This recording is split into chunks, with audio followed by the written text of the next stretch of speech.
It's time for the next episode of It's Your Time to Shine, a podcast about being a mom in a modern world. My name is Jaspreet, and with me is my co-host, Lisa. Hey, Lisa, how are you? I'm good today. I'm awesome today. Allie started a third day of school, so today we dropped her off. And why am I always awesome when she's not here? That's horrible. I need to stop that.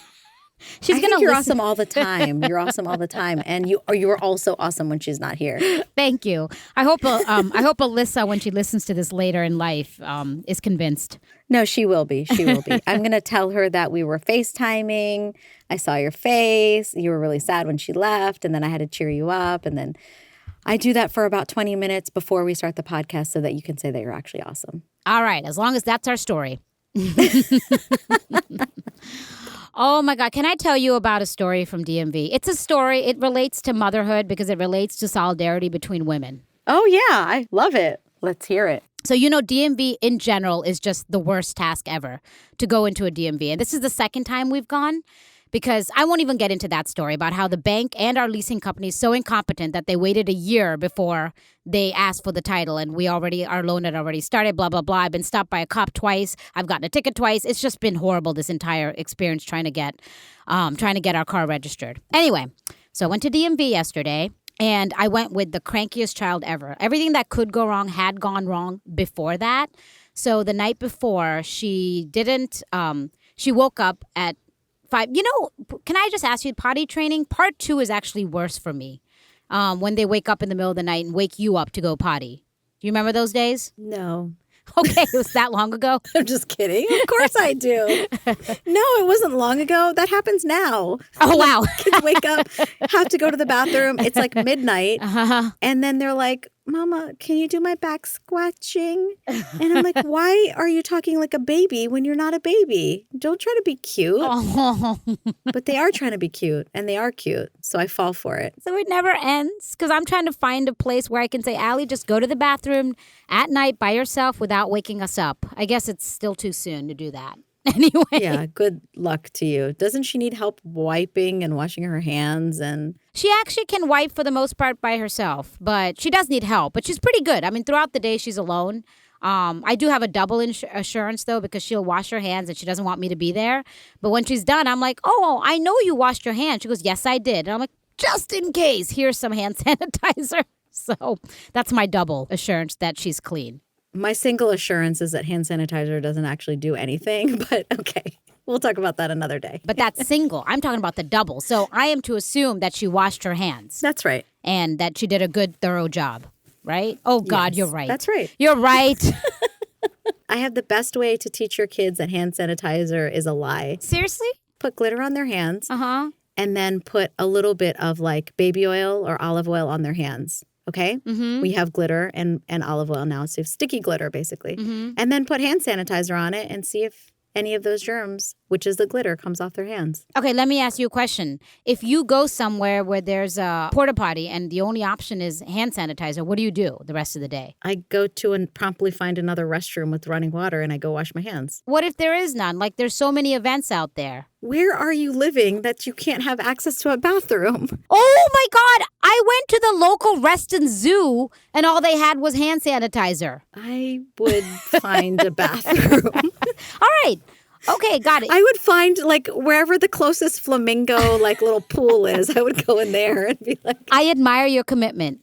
I would ask the flamingos, what's your source of fresh water, friends? All right, just breathe in the flamingos, everybody. If this podcast doesn't work out, that's your next one. There you go. They're very social animals, actually. I'm just kidding.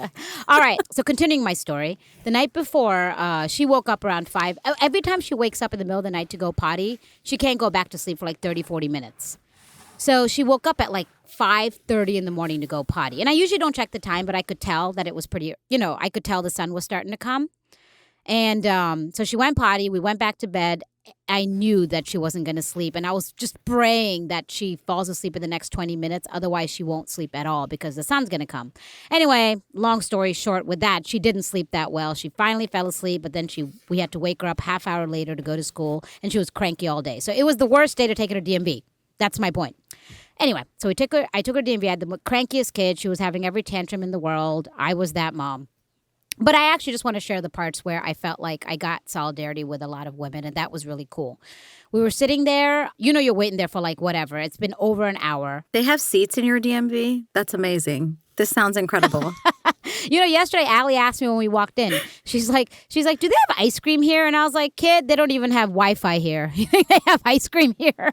If they invented ice cream at the DMV, I think they could like just totally change the whole experience. Oh my God. And a playground. That would be great too. Yes. Yes. And Wi-Fi. Samir and I talked about this. They don't want Wi-Fi, I think, because they don't want people to come in. Because I was thinking if they had Wi-Fi, then I'm like, awesome. I'll just go. I don't care how long it takes. Take my laptop and I can work. So maybe that's the reason. I don't know, but they just make it the worst experience ever. So anyway, of course, after waiting an hour, like I think our number was G133. It was G132. And she's like, Mommy, I have to go potty. And I looked at her. I was like, are you serious? Like our number is about to be called. And we just went because we had gone about 15 minutes ago. And she didn't have anything. And she's like, I have to go potty. I'm like, okay. So this woman heard. And she's like, it's okay. If your number gets called, I'll go over there and tell them you have to take her potty. I was like, oh my God, thank you. So that warmed my heart. That's really that one little part that she did that. That's just really, really nice. Aw, that's really nice. So we went in. And of course, when we went potty, she barely had to go. Came back out. Our number wasn't called, but she was really nice. She actually later on, 5 minutes later, gave me a tissue because Allie was asking for a tissue. And I'm the mom with nothing. And I had to ask everyone around me for stuff. Someone gave us a Band-Aid like an hour before that. Anyway. What was happening at the DMV? Why did you need a Band-Aid? Everything that could go wrong was because, I'm not even telling this part of the story. She was so cranky that we were on the floor sitting at first because I was showing her the outside. And then she fell on me and hurt herself. But she didn't really have a big boo-boo. It was just a scratch. But kids, they just want to wear a Band-Aid. So yes. I want a Band-Aid. So this nice guy was like, I have a Band-Aid. I'm like, oh my God, thank you. And then I was like, say thank you. Then she's like, thank you. Then she looked at me and I'm like, what? It's not a princess Band-Aid. I'm like, oh my God, take the Band-Aid. That's so funny. Finally, our number's called, and at this point, I thought this was the end. That's it. We finally there. We at the counter. I have all my stuff. But the saga was just beginning. It was, exactly. We were at the counter for 45 minutes. Oh my gosh. What were you guys doing? Okay, so the guy's there, and he's also very much not into joking. I'm trying to hey, how long have you been working here? Blah, blah, blah. And he's just like, I work at the DMV. There's nothing exciting about this. He was like 10 hours as of now. He was an Indian guy, like an uncle, and I thought maybe we could connect. But anyway, he was nice. He was really nice to Allie. He gave her a pen so she could draw on stuff while we were doing stuff. Anyway, so then, of course, I noticed with all the paperwork, Samir hadn't signed the title. And I'm like, no. And then he's like, do you have power of attorney? And I'm like, if being married means having power of attorney, then yes. He's like, no, that doesn't count. You should have been like, I have power over him and he's an attorney. So yes. Oh my God. Samir cracked the same joke. No, I'm not kidding. I told Samir the story yesterday and he said the exact same thing. Well, me and Samir are brilliant people. I don't know what to tell you. You and Samir and me and Param, seriously. You and Samir and me and Param are examples that opposites attract and can be successful in marriage. Yeah, exactly. Actually, I had to find a guy like you. There was going to be no other option. So you didn't have power of attorney and you didn't just sign his name? I didn't have power of attorney. So he's like, it's okay. We can just fax it to him and he can sign it. And I'm like, okay. So obviously I'm a little bit stressed now. Like, oh my God, we got to get this. And Allie's like, Mommy, I have to go potty. And I looked at her. I was like, what? We just went. And then I got distracted. And I went back and I called Samir and all this stuff was happening. So 10 minutes calling Samir, awkward conversation because we're just waiting for Samir to send the power of attorney. And I look over to my left and guess what? A big puddle. No. Oh, no. And I was like, Allie, she's like, I said I have to go. And I was like, oh my God. And then this woman was behind me sitting down. She's like, it's okay. And she looked at me and she gave me this look, like eye to eye look, like we've all been there. And I got teary eyed and I went, thank you. I just said, thank you. And then I kneeled down to Allie and I said, baby, it's okay. It's not even an accident. It's my fault. And I'm so sorry that I didn't take you to the restroom, right? Because she did ask. Mm-hmm. And then I went to the guy and I was like, so what kind of cleaners do you have back there? He's like, okay, let me get you everything we have. And he just got me all sorts of stuff and I was trying to clean it. And of course it was carpet. So. And I'm sorry. This is still a funny story. You have my 100% of my empathy and compassion. But Only you would have this luxurious DMV with a carpet and seats and people with cleaners and someone with a Band-Aid. Like, that doesn't happen in Texas, okay? Well, they're going to get rid of their carpets after this. The DMV in Texas, there's no air conditioning. Oh, it's 100 God. degrees. The actual office, you can't wait inside. You have to wait outside. So there's like a line on the sidewalk. And you're just standing in the parking lot where people are doing their driver's test. That's where the line is. Okay. I should be grateful. And there's no number system. There's no number system. You're just in the line. All righty. Well. So I want to go to the DMV later today and take a picture of it so you know that I'm not lying. I also want to show you my driver's license where the little white curtain that they had hanging, the little like 12 by 12 curtain, I couldn't center my head in it so you can see part of the background. That's what I want to do. let's make that the cover shot for this podcast. People be like, Yes. what? Oh, I'm sorry that happened. The solidarity thing is like awesome though because many women do that. You know, sometimes people judge. Like I used to feel it in the grocery store because that's when I had a lot of baby meltdowns because Yeah. I didn't ever time my grocery store shopping trip the right way. Mm-hmm. I would think like, let's wake up, have breakfast, go to like a play group or go to the library or something, play, and then on the way home we'll get groceries. Right. Well, that's when your kid's really tired, right? And I had 3 of them, and shopping carts are usually made for 2. Right. So one of them had to either sit in the cart or walk next to me, and they would fight over who got to sit down, and it was not fair. And people would side-eye me. It clearly says no children in carts, so you're not following the rules. And carts also are extremely uncomfortable. So whenever they show that picture and they're like, oh, no children in the cart, who would put a child in the cart? I would sometimes put one of my kids like in a sling and carry them and then put the other 2 like, you know, in the cart. But there's no winning.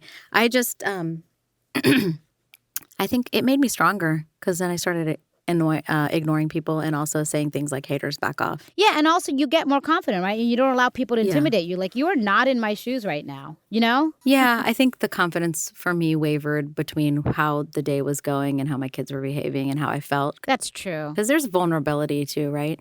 But message to all people everywhere, like just be kind. Right, exactly. It makes a big difference. You know, make eye contact with someone and be kind. That moment when the peeing thing happened and I almost started crying, that woman just looking at me, just my heart warmed up. And I actually didn't get a chance to say thank you later because she was gone. So if she's listening, thank you. Oh, I'm sure she is. Can you go put up some "It's Your Time to Shine" stickers on the outside of the DMV? I will. So they know about the podcast. Kindness, though, you know, it's something, it's universal. And I just watched this movie, Wonder. I want to see that. Yeah. It's so good. On the first day, the teacher writes on the blackboard, if you can be right or be kind, always choose being kind. And that's like the purpose of the whole movie. We'll do a podcast talking about movies because there's been so many good movies. Did your kids watch the movie? No, I watched it on the plane on my way to Toronto. So me and Bhavneet watched it separately, but sitting together. But I do want to watch it with the kid, with the other kids and with Budum. I was losing my crap like watching it. Like I just cried pretty much the entire movie. It was actually quite bad. Because I got on the plane excited to go see my family and my cousin's new baby. I got off the plane with mascara and eyeliner like dripping down my face. Oh. But the movie is it's so good. Okay, so anyway, when it comes to kindness, though, what I found is like people don't even expect kindness. Like they're shocked when you're kind.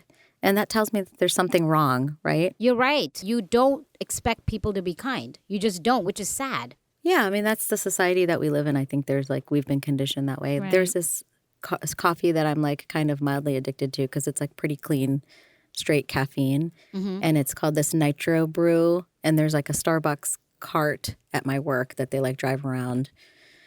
And it's literally a bike cart. And he gets off his bike and then he'll like set up his thing. And they open at like 8:30 in the morning. So I'm there. It's like 8:35. Mm-hmm. And I said to the guy, you know how I am. Like I walk up, I'm like, hey, what's going on? You know, and the guy was like, nothing. And he seemed frustrated. I was like, everything okay?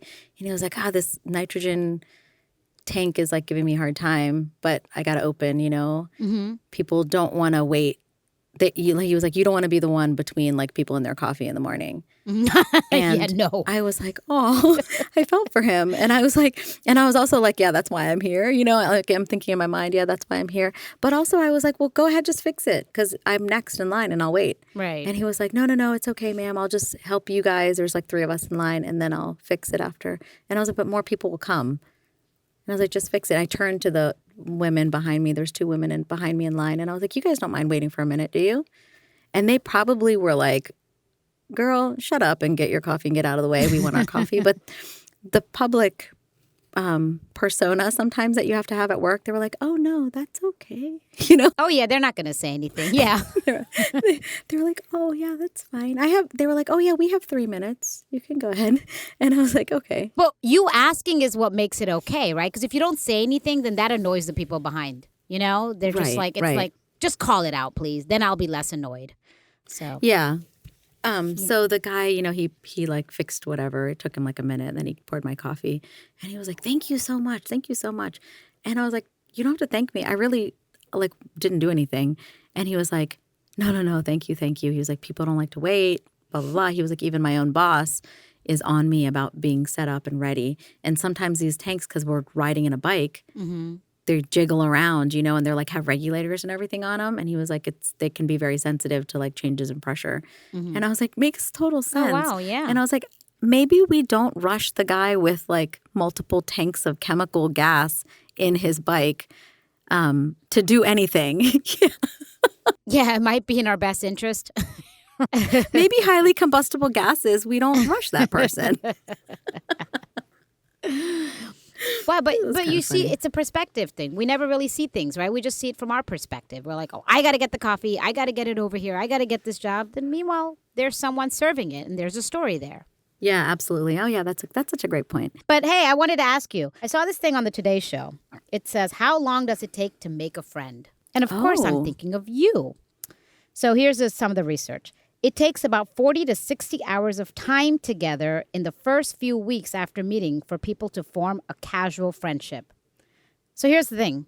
How long did it take us? Because I feel like we were way this is so fascinating. Yeah, so someone did research on this. They did. And 40 to 60 hours of time spent together. So not like social media, whatever, just actual time, right? Not phone calls, texts. I feel like you and me, we were like 2 hours. And we became best friends. I was just trying to think back about our relationship and how it started. I think you thought I was your best friend after 2 hours, but when did I think you were my best friend? You didn't reciprocate? You didn't reciprocate? I'm just kidding. Do you still not think of me as a best friend? No, you know what I thought? I thought when I met you, because I met you and another friend at a party, right? Yes. And I thought, oh, wow, they were cool. And I remember being surprised. I remember thinking like, oh, wow, these 2 Punjabi girls, but they were cool. Because, stick with me here for a second, because a lot of times, you know, at like Punjabi functions, you know, being desi, we have social obligations, right? Being of South Asian descent, we have these social obligations.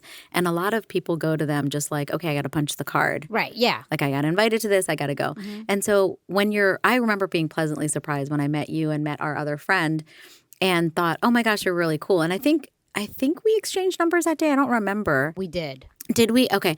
But what I do remember is that after that, like the next time we met up, it was as though we had been friends for a long time. Like there was no... Your barbecue. I remember. Was that the next time? Yep. Your barbecue.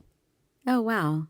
Yeah. Gosh, I went all in. I just like met you and then I was like, hey, I'm going to invite you to a big shindig. Yeah. Like kicking off the summer. And I clicked with your family immediately. Right. Your mom, dad, brother, little sister, and doggy. Becky back then. Yes. Remember that? That's I immediately right. clicked. My little dog. Because you said... My little snarky dog. She was so cute. I remember you saying she doesn't like people and she likes you. So. Right. Yeah. Yeah, that should have been my first indication. But I do remember thinking like, oh, wow, we just clicked and we got each other sentences and we, you know, having that little bit of sarcasm and like the irony and stuff. Yeah. We got along really well. So I think there must be chemistry to it, though. Like what they're describing probably has to do with like when you're trying to make a new friend, how many hours does it take? But surely there's like the love at first sight version of friendship, right? Well, here's more research. So it takes so it takes 80 to 100 hours to call someone a casual friend, to transition from casual friend to an actual friend. And for best friends, it takes about 200 or more hours spent together. Wow. Think about that. How do like people who aren't in fourth grade together, how do you even spend 40 hours together? I know. That's why I think, actually, this article points it out. It's harder as you get older, which that makes perfect sense to me. Yeah, It is harder. Moms I meet right now, we get along, but obviously, this to me is logical. We're busier, we have kids, we have obligations versus, when you're younger and it's like, oh, hey, all I have to do is study and now we can meet up, I wonder too, like another thing that makes me think about is like friendship, being open, having your heart open and being open to having a friend. Like because I have you as a best friend, I'm never looking for a best friend. So I can just make friends. I'm not concerned about like, oh my gosh, is this person going to be the one? Right. Yeah, you don't have as much stock in it. Yeah. Right. And the same thing must be true for people who are looking for relationships, which, by the way, I was lucky. I found the love of my life like at a young age, right? I remember the voicemail you sent me at 2 a.m. Oh my God, I met this guy. He's so awesome. Oh my God, oh my God. And then you just like hung up. It was like this like middle of conversation voicemail hang up. That's so funny. Because I met the love of my life at a young age is also why I have some of the problems that I have, like having multiple kids. Oh. No, I'm just kidding. Delete. I love you, babe, if you're listening. I don't know if he's going to listen to our podcast. But to be serious, like, like I look at some of our friends and like family members and stuff that are looking for spouses and mates. And in one way, there's like so much more technology and like planned networking events. So you'd think it'd be easier. But in a way, it seems harder too. And I think like part of it is as you get older, being open to the idea of love, being open to allow someone into your heart and into your life and not caring about judgment. Like some of that as you get older is harder. Some of it is personality, I think. Like, but I mean, I'm not trying to say like I make friends really easily, but there must be an aspect to like what the stakes are. Oh, no, I do agree. I mean, if you have so many friends, you're not looking. And if you're like, I don't have any friends, then you're going to obviously, you put more pressure on yourself to make that friendship or love interest. You put more pressure. Yes. But if you have a lot of people interested in you, then you don't, right? Like when I used to do my match dates or whatever, I mean, I did all right. I never had any pressure. But part of it is what you just said. I think I was closed off. I wasn't allowing it for whatever reason, maybe because I became more cautious as I got older, like you were just talking about, right? Yeah, so I think for the totally. longest time, that was my problem. And then I met Samir, and, here we are. I met Samir when I was 32. So, relative to you, it's a lot older. It's like 10 years later, right? Yeah, like 11 years later. And even then, it took me a while to open my heart up. So I think there is something to be said, because I think if I had met Samir 10 years earlier, we would have gotten together earlier. So yeah, as you get older, you get more cautious. Yeah, no, I think I can see that. Yeah, I think you get more cautious. Yeah, that's part of it.